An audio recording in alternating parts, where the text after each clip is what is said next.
From Facebook paying to have TikTok trashed, to fears of privacy data being handed to the Chinese government, this is why everyone wants TikTok banned. In recent months, there's been a lot of buzz surrounding the massively popular short-form video app TikTok. And it's not all sunshine and rainbows. Lawmakers in the United States, Europe, and Canada have all been turning up the heat, citing security threats and escalating efforts to restrict access to the app. It all started when the White House dropped the bombshell on federal agencies on February 27th, giving them a 30-day ultimatum to delete TikTok from government-issued devices. And they weren't the only ones. Countries like Britain, Canada, France, and even New Zealand's parliament have also followed suit, banning the app from official devices. But wait, there's more. On March 1st, a House committee took things up a notch, backing legislation that would allow President Biden to ban TikTok from all devices nationwide. Can you believe that? And just a few weeks ago, on March 23rd, TikTok CEO Shou Chew was put through the ringer during 5 hours of testimony before the House Energy and Commerce Committee. Talk about a hot seat. And if you thought that was it, well, think again. On April 4th, Australia became the latest country to jump on the TikTok bandwagon, prohibiting the app on government-issued devices based on advice from intelligence and security agencies. Looks like TikTok's got a lot of explaining to do, huh? But why are governments so worried about TikTok and ByteDance's ties to China? Well, it all comes down to sensitive user data and the Chinese government's ability to demand access to it.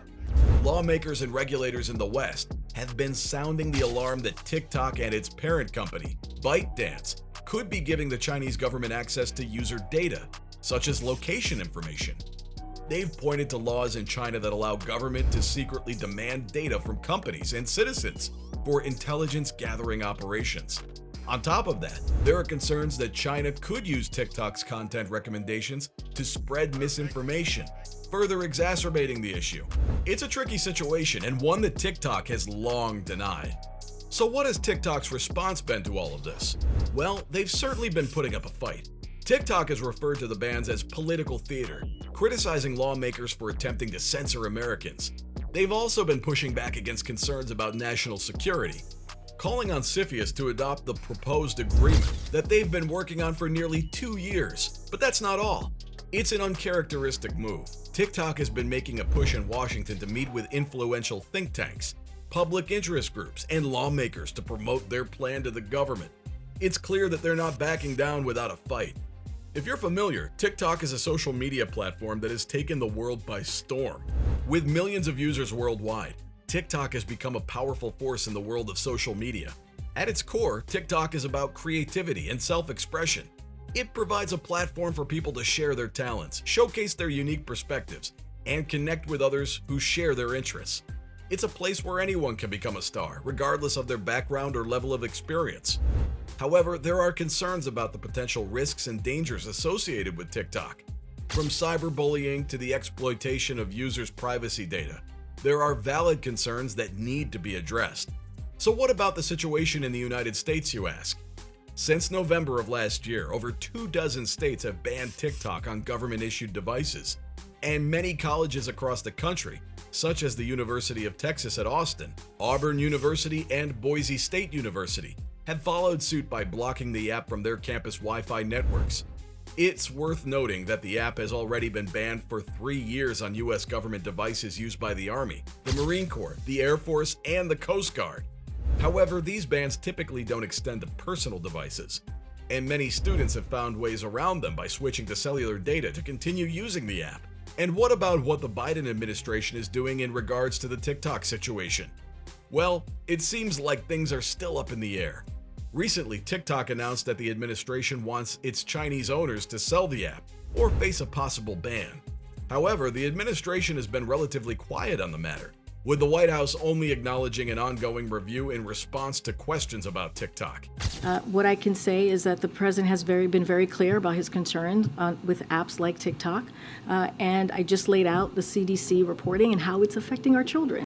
However, China's Commerce Ministry has stated that they would firmly oppose the sale of the app, adding another layer of complexity to the situation. Meanwhile, the Department of Justice has been investigating TikTok's surveillance of American journalists, adding to the mounting concerns. So, can the government actually ban an app? Well, most of the existing TikTok bans have been implemented by governments and universities that have the power to keep the app off their devices or networks. But when it comes to a nationwide ban, it's still unclear what the future holds. According to Caitlin Chin, a fellow at the Center for Strategic and International Studies, banning an app that allows Americans to share their views and art without very strong and tailored grounds to do so could be a major infringement on free speech and expression. And with large numbers of Americans, including elected officials and major news organizations, now producing content on TikTok, it's clear that this isn't just some passing fad. But it looks like TikTok's battle isn't just with the government. The parent company of Facebook, Meta, is also getting in on the action, with one of the biggest Republican consulting firms in the country, Targeted Victory, orchestrating a nationwide campaign to turn the public against TikTok. This bare-knuckle campaign includes placing op-eds and letters to the editor in major regional news outlets, promoting dubious stories about alleged TikTok trends that actually originated on Facebook, and even pushing political reporters and local politicians to help take down its biggest competitor.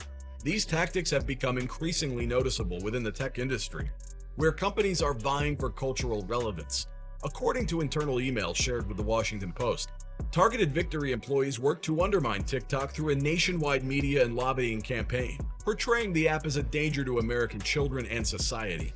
And with Facebook under pressure to win back young users, it's clear that they're not pulling any punches in their fight against TikTok. And it seems like Targeted Victory isn't above playing dirty, with reports surfacing that they've been promoting dubious stories about alleged TikTok trends that actually originated on Facebook. TikTok isn't taking this lying down, though. The company has expressed deep concern about the stoking of local media reports on alleged trends that have not been found on the platform. And let's not forget about the infamous Slap a Teacher TikTok challenge rumor, which Targeted Victory worked to spread in local news, despite the fact that it had no basis in reality. Despite the controversy, a spokesman for Meta has defended the campaign, stating that they believe all platforms, including TikTok, should face a level of scrutiny consistent with their growing success. But with the battle lines drawn and tensions running high, it's clear that this isn't the last we'll be hearing about the fight between TikTok and its competitors. So stay tuned, it's bound to be a wild ride. So what do you think about this aggressive campaign against TikTok? Do you believe that it's justified, or do you think it's just another example of cutthroat corporate tactics? It's a complex issue that raises important questions about the balance between security concerns and individual freedoms.